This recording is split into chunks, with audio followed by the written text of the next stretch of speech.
ChatGPT juda ham ko'p aldashi mumkin. Например, bir narsani bilmasa, sizga bilaman va bu yo'l bilan yur deb ko'rsatib yuboradi. Telefonda yozdim, mening rasmlar turadigan faylga o'tib, qanaqa rasmlar bor, skrin tashlab ber. Mana bizning notebookda ko'rsak bo'ladi, ekranda bir narsani bosib o'zi kirib ketyapti, lekin men hech narsani hali tegmadim.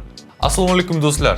Bu rolikda men sizga hamma gapirayotgan cloud bo'yicha va nimaga siz ChatGPT dan cloudga o'tishingiz kerak, hammasini tushuntirib, ko'rsatib, cloud AI bu o'zi nima, ichida qanaqa funksiyalar bor va u ChatGPT dan nima farqi bor, hammasini tushuntirib beraman. Birinchi bo'lib oson tilda men siz uchun tayyorlagan prezentatsiyani ko'rib chiqamiz. Cloud AI bilan ChatGPT ning farqini. Xo'p, cloud nimaga hozir hype bo'lyapti va cloud bilan nima qilsangiz bo'ladi? Cloud o'zi programmirование dasturlashda juda ham kuchli instrument. Shu uchun buni 70% dasturchilar tanlagan. Sizga o'zimning tajribamdan kelib tushuntirsam, ChatGPT va cloud nima? ChatGPT o'zi birinchi bo'lib chiqdi, AI bo'lib va hamma joyda ishlatildi. O'zingiz bilasiz, 2022-yildan beri hamma ChatGPT ni ishlatishni boshladi. Lekin undan keyin cloud chiqdi va hozir bu juda ham hype bo'lyapti. Nimaga? ChatGPT o'zi miyaga o'xshagan va u o'ylab sizga yaxshi atvetlarni berishi mumkin. Lekin undan keyin cloud chiqdi. Cloud esa u miya va qo'l. Ya'ni siz unga bir narsa aytsangiz, u kod yozishni biladi, qo'llari bor. Ya'ni sizni fayllaringiz bilan ishlaydi. U fayllarga kirib bir narsani almashtirishi, kod yozishi, saytlar qilishi va sayt bilan dasturlashga kelsak, men bu saytni pastga tushiraman. Shunaqa animatsiyalar bor. Shu saytni men sizga to'g'ridan to'g'ri aytaman. Cloud menga 2 minutda qilib berdi. Shu saytni mana pastga tushiraman. Animatsiyalari bor. Polностью shu prezentatsiyani 2 minutda qildi. Va bu wow effekt beradi. Shu uchun ko'p dasturchilar hozir cloud kodga o'tib ketyapti va shu orqali saytlar qilyapti. Va meni ko'p dasturchi tanishlarim bor va hammasi bilan gaplashib ko'rdim va o'zim ham ishlataman shu cloud kodni. Va hozirgi kunda hamma dasturchilar 80% ishini shu cloud kod orqali saytlarni, botlarni hammasini qilyapti. Xo'p, endi cloud bilan ChatGPT ni farqlarini tez ko'rsatib chiqaman. Yozish sifatida cloud ancha ChatGPT dan yaxshiroq, chunki inson kabi tabiiy jonli matn. Ya'ni siz bilan jonli gapiradi va insonga o'xshab gapirib, sizga ancha tushunarli qilib gapiradi. Va ChatGPT bilan o'zingiz ham gaplashgan bo'lsangiz, ChatGPT ko'p joylarda bilmasa ham sizga bildim deb aytaveradi.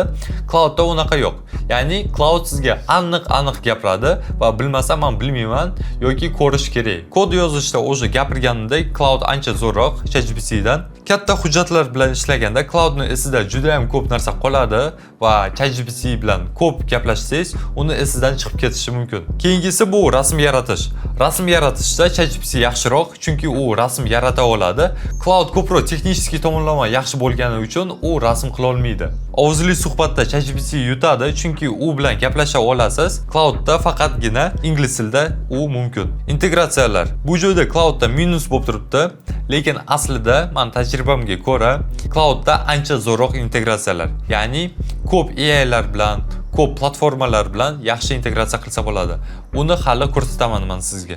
Keyingisi bu halollik, ya'ni sizga aldaydimi, aldamaydimi? Cloud uncha aldamaydi. ChatGPT juda ham ko'p aldashi mumkin. Например, bir narsani bilmasa, sizga bilaman va bu yo'l bilan yur deb ko'rsatib yuboradi. Lekin cloudda unaqa yo'q. Cloud sizni yuzingizga aytadi. Bir narsani noto'g'ri qilsangiz va shunaqa qilib sizga yaxshiroq atvetlar berib, sizni vaqtingizni tejab qoladi. Xo'p, keyingisi bu enterprise bozori. Enterprise bozori degani qanchalik ko'proq ishlatadi. Hozir enterprise'da cloud ancha ko'proq ishlatilyapti. Ya'ni va sizga shu agentlarni, saytlarni, botlarni dasturlashni umuman bilmasdan yozish xohlasangiz va shunga qiziqsangiz, hoziroq menga obuna bo'lib, kommentga yozib qoldiring, chunki u menga katta motivatsiya beradi va keyingi videolar uchun harakat qilaman.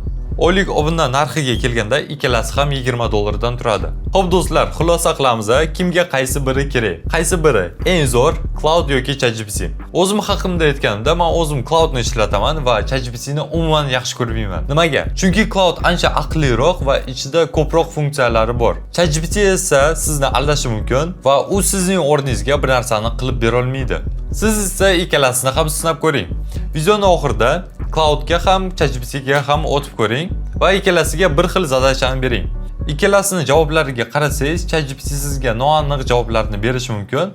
Cloud esa qisqa va ancha aqlliroq javoblarni beradi va u aqlliligini siz bir kun ishlatib ko'rsangiz tushunasiz. Xo'p do'stlar, endi esa men sizga hozir Cloud bo'yicha interfeysni va zo'r fishkalarni ko'rsatib chiqaman. Cloudga o'tamiz va buni veb-sayti ham bor yoki desktop versiyasi bor, ya'ni skachasa qilingan. Xo'p, ko'rsataman. Birinchisi bu chat. Bu ChatGPT'dagidek chat va bu joyda siz gaplashib, qanaqadir savollaringizni berib, shu joyda gaplashsangiz bo'ladi. Va bu joyda men sizga modellarni tushuntirib ketaman. Ya'ni Cloudda o'zini AI modellari bor. O'zi Cloudning 3 ta modeli bor. Bu Opus, Sonnet va Haiku. Opus bu eng kuchli modeli va bu qiyin zadachalar bilan va kod yozishda eng zo'ri. Keyingisi bu Sonnet 4.6. Sonnet bu o'rtancha model va bu aqlli va tez. Eng arzoni esa bu Haiku. Haiku bu tez ishlaydi va arzonroq. Nimaga bu arzon deb aytaman? Bu Cloudda siz obuna sotib oladigan bo'lsangiz, sizda limitlar bo'ladi. Ya'ni siz qancha ko'p ishlatsangiz, sizning limitingiz pasayib ketaveradi va undan keyin har 5 soatda limitlaringiz obnovlyatsiya qilinib turadi. Xo'p, men hozir sizga limitlarni ko'rsataman, undan oldin tushuntirib ketaman. Siz Sonnet 4.6 ni ishlating, chunki bu eng optimalniy решение va bu orqali limitlaringiz tez kesib qolmaydi. Lekin $20 obunada limit juda ham ko'p. Shuni o'zida ham Opusni ishlatsangiz bo'ladi. Lekin Opusni faqatgina qiyin zadachalar uchun yoqing.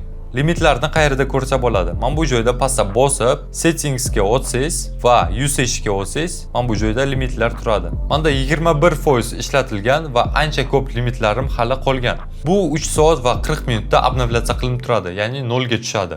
Shu $20 obuna bilan men har kuni hozir bot saytlarni qilaman Cloud Code orqali va shuni o'zi menga yetayapti. Xo'p, limitlarni tushuntirdim. Endi boshqa narsalarni tushuntirib ketaman. Bu joyda nima ko'rsak bo'ladi? Birinchisi bu projects. Projects bu papka, ichiga bir nechta chatlarni. Keyingisi bu artifacts. Artifacts bu siz shu joyda qanaqadir dokumentlarni ochsangiz yoki kod yozsangiz, shu joyda saqlansa qilinadi.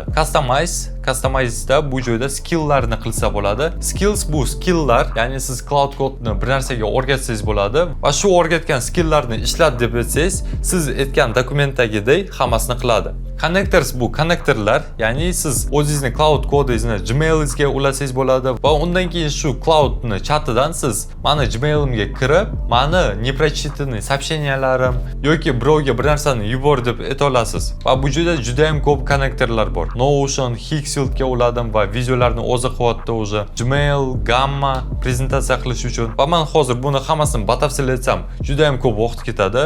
Connector, skills va shu uchun siz kommentga yozib qoldiring, sizga nima qiziq bo'lyapti, dasturlashmi, shu Cloud Code bo'yicha ko'proq videolar chiqaraymi, menga yozib qoldirsangiz, menga zo'r motivatsiya bo'lar edi. Xo'p, Cloud Chat bo'yicha hammasini tushuntirdim. Keyingisi bu Cowork. Cloud Cowork sizning notebook yoki kompyuteringizga ulanadi va undan keyin siz o'zingizning notebookingizda nima qilishini ayta olasiz. Bu o'zi nima uchun qilgan? Cowork orqali siz o'zingizning fayllaringizni, o'zingizning kompyuteringizdagi ko'p daniylar bilan ishlatsangiz bo'ladi. Ya'ni bu joyda men aytishim mumkin, qanaqadir papkaga o'tib, meni kompyuterimdagi kerak emas narsalarni udalyat qilib tashla yoki qanaqadir 1, 2, 3, 4, 5, 6 degan fayllarni sozdать qil. Coworkda dispatch degan funksiya bor.